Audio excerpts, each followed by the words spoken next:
Dan kalau misalkan kamu nonton ini malam-malam, ya aku nggak nanggung ya. Yo guys, welcome back to my channel. Dan hari ini di video episode kali ini kita akan baca-bacain komen atau curcolan netizen. Karena kemarin aku sempat tulis di question box, pernahkah kalian mengalami hal-hal yang horor gitu loh di tempat ibadah, bisa di gereja atau di musola atau di mana. Dan ternyata udah banyak sekali jawaban-jawaban yang masuk, dan hari ini dalam segmen ini kita akan ceritakan buat penonton semuanya. But first of all, jangan lupa pencet tombol merah di sini.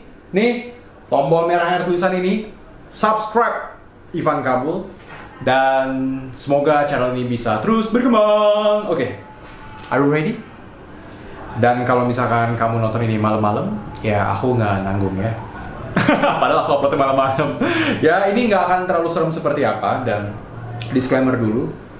Yaudah ntar aja lah ya. Intinya aku bukan mau menakut-nakuti kalian dengan kisah ini, tapi justru aku pengen apa ya? Yaudahlah kita baca dulu aja lah ya. Pokoknya ini bukan buat nakut-nakutin aja pokoknya. Oke. Ini ada yang pertama yang masuk dari, namanya sebut nggak ya? Sebut aja lah ya. Agatha Yubil.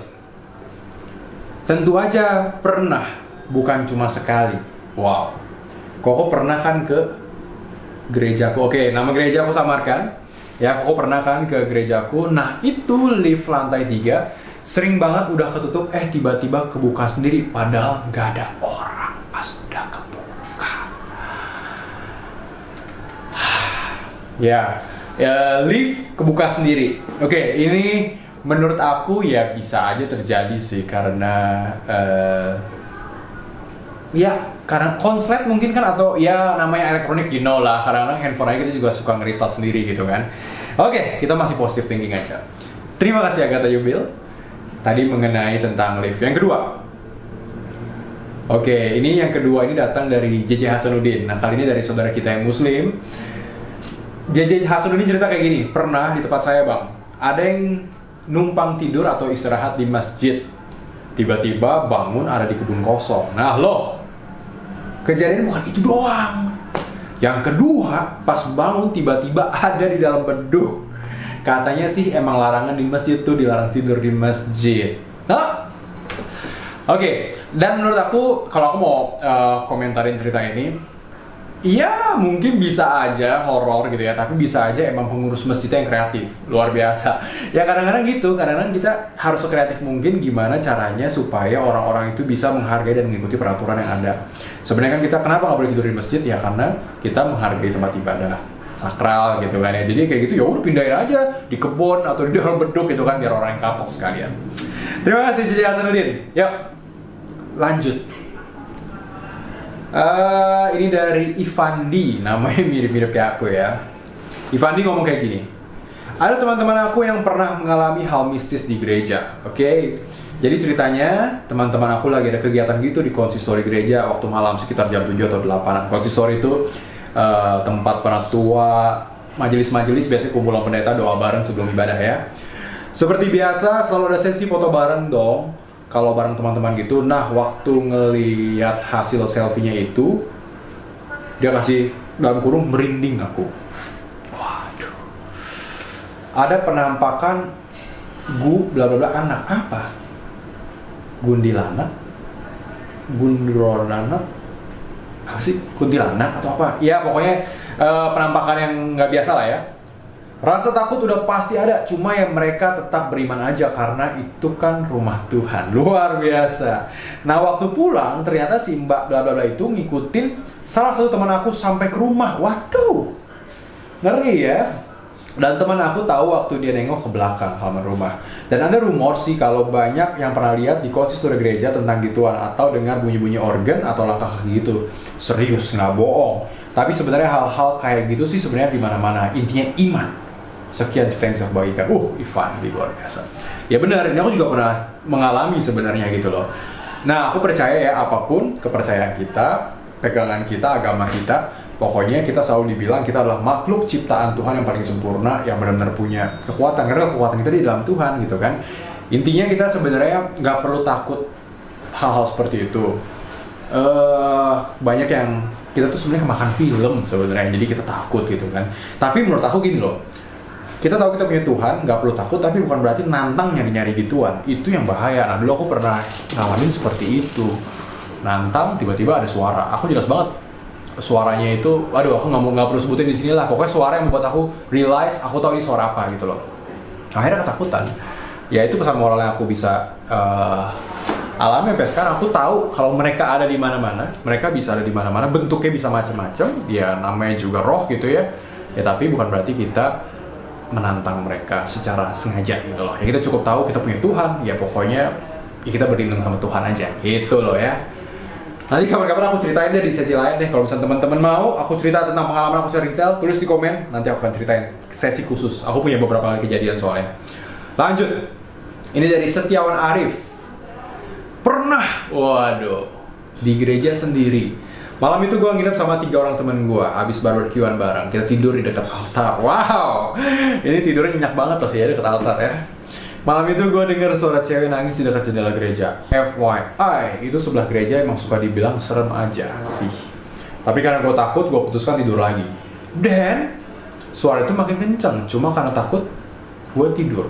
Bisa ya takut tidur ya? Ini enak loh orang kayak gini loh, takut malah tidur. Paginya pas bangun temen gue nanya, semalam lo denger cewek nangis? Gue bilang denger, dan temen gue yang lain juga bilang denger. Serius sampai sekarang kita nggak tahu itu siapa, karena sebelah gereja gue itu tutup pagar, dan gak mungkin ada yang bisa manjat itu pagar. Tapi menurut orang yang tinggal di gereja emang ada, jam 3 pagi juga suka naik ke mes dia, nggak jauh dari lokasi tangisan tadi. Mes itu ya berarti tempat tinggal hoster ya, atau orang yang tinggal di gereja itu. Cuma doi nggak takut karena yang ngapain takut sama gituan katanya. Luar biasa. Jadi ya, di intinya tetap berlindung sama Tuhan. Lanjut, ini panjang nih dari Michael Octorenus Pakpahan. Weh, Horas. Ada cerita aneh yang kami pernah yang pernah kami pemuda gereja alami, gereja Protestan di sekitaran Medan.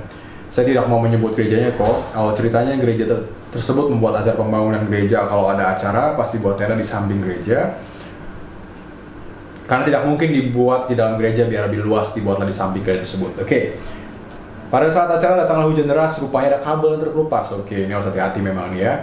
Adalah anak sekolah minggu umur 6-8 tahunan, kejadiannya di tahun 2016. Rupanya si anak ini lagi jalan ke arah orang tuanya. Tiba-tiba dilihat nyalah ada kabel kena air. Niat dia mau pindahin lah kabel itu. Ternyata terpegang kabel yang terkelupas. Alhasil dia kontak dan kena setrum. Dia dibawa ke rumah sakit, udah nggak selamat. Kata dokternya dia udah meninggal di saat perjalanan, udah meninggal di perjalanan. Sejak itulah kok pasti ada kejadian aneh. Kami pemuda kan setiap Jumat buat pertemuan di gereja untuk latihan kur, mau latihan lagu buat hari Minggu. Sejak kejadian itu pasti aneh-aneh, kadang mikrofon jatuh, kadang keyboardnya nyala sendiri, kadang-kadang pintu tertutup, kadang-kadang ada suara nangis, kadang-kadang ada suara ketawa, kadang-kadang dia sering narik baju pemuda yang lain. Dan lebih anehnya kok setiap kejadian aneh, pasti pas pulang kami latihan, ada aja yang hinggap burung di atas meja itu. Sampai sekarang kok pasti ada kejadian aneh, tapi nggak terlalu sering sih. Oke, itu dari Michael Pahan. Ya, kembali ya mungkin bisa aja terjadi seperti itu. Tapi pesan moralnya adalah, ya aku lebih highlight sebenarnya ya, hati-hatilah kalau lagi ada acara kayak gituan, kalau ada kabel-kabel kayak gitu lebih baik. Terutama kita panitia udah harus aware duluan supaya nggak terjadi hal seperti itu. Wow, ini cukup creepy ya kalau sampai kayak gitu. Well, nggak bisa komen, tapi kejadian seperti itu bukan hanya harus terus membuat kita lebih takut gitu ya. Ya pokoknya tetap itu pelajaran, jangan sampai ada kejadian berikutnya lagi lah gitu. Kalau mengenai seremnya ya, coba dikonsultasikan dengan pendeta setempat ya. Aku juga nggak tahu gimana sebenarnya, tapi yang pastinya simpelnya pokoknya pegang Tuhan. Ini habis satu cerita aku bilang pokoknya pegang Tuhan, berlindung di balik Tuhan. Bukan cerita angker sih, ini dari Claudio Sumampo. Bukan cerita angker sih kalau saya cuma pernah kejebak di dalam gereja, karena kebetulan saat itu persiapan untuk ibadah remaja gitu di gereja. Terus karena kebetulan saya koordinator ibadah itu, maka saya mau nggak mau harus bersih gereja. Bagus. Dan cek kesiapan gereja juga. Nah lucunya, kebetulan koordinatornya hanya saya sendiri. Ya iya, koordinatornya harus, kalau rame-rame bukan koordinator dong namanya. Oh tapi mungkin maksudnya di bidang itulah ya, oke. Yang di bidang lain nggak ada. Jadi ya mau nggak mau harus saya ke gereja. Nah ceritanya lagi ngebersihin gereja di bagian altarnya. Pas di muka mimbar altarnya itu pas di muka mimbar, lucunya malahan mati lampu dong. Dan sumpah kebetulan gereja saya itu cukup lumayan besar dan luas bagian dalamnya, apalagi di altar gereja di bagian tempat duduk jemaat. Dan sumpah kok kulak belut di dalam. Nyari pintu keluar berasa lama sekali karena ruangannya gereja lumayan besar. Dalam hati juga udah mulai berdoa sih, terus mulai mikirin yang aneh-aneh. Well, semua pasti begitu ya. Entah mau muncul penampakan malaikat atau hantu, tetap lari. Iya, kadang-kadang kalau malaikat yang muncul juga kita nyanyi bisa, ya ketakutan juga lah. Gile. Takut juga karena kebetulan di samping gereja ada kuburan orang-orang tua dulu. Apesnya saat udah di luar ternyata kunci gereja ketinggalan di dalam dong. Wah, gila apes banget ya orang. Ya terpaksa masuk lagi sambil nyanyi lagu dalam nama Yesus. True, ini kayaknya ada lagu dalam nama Yesus ya, atau Jalan Serta Yesus. Itu pasti tuh lagu-lagu yang kita nyanyi di saat kita ada ketakutan. Dulu aku juga gitu tuh, dalam nama Yesus atau Jalan Serta Yesus. Itu pasti kita nyanyiin untuk apa ya, membuat kita nggak begitu takut ya.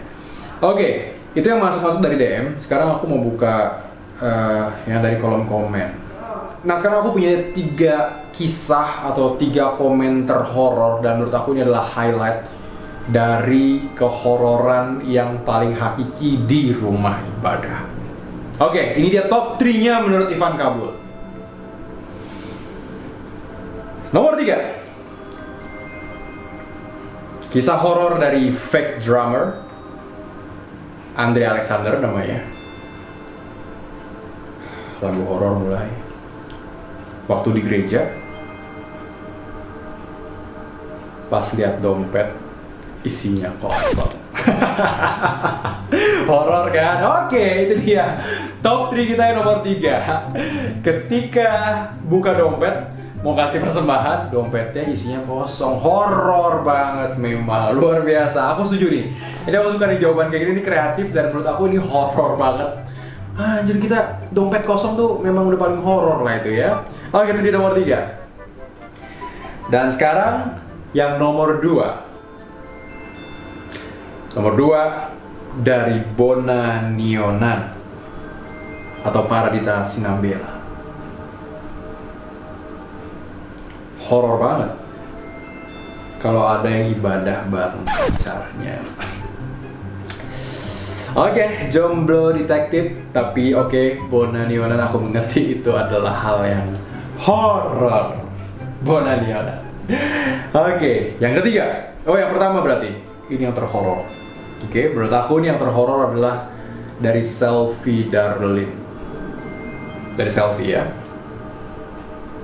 Horor di gereja atau di tempat ibadah adalah horor mengaminkan pemberkatan pernikahan mantan. Aduh, Selfie. Ini biasanya kayak gini pengalaman nih ya, mulai dari dompet kosong, ngelihat orang pacaran di gereja, sampai horor mengaminkan pemberkatan pernikahan mantan. Oke. Dan menurut aku inilah top 3 kisah terhoror. Dia kasih komen singkat, padat, jelas, itu memang horor. Oke lah, itu dia cerita-cerita tentang kisah horor, mulai dari yang beneran horor sampai horor kreatif tapi beneran itu horor juga.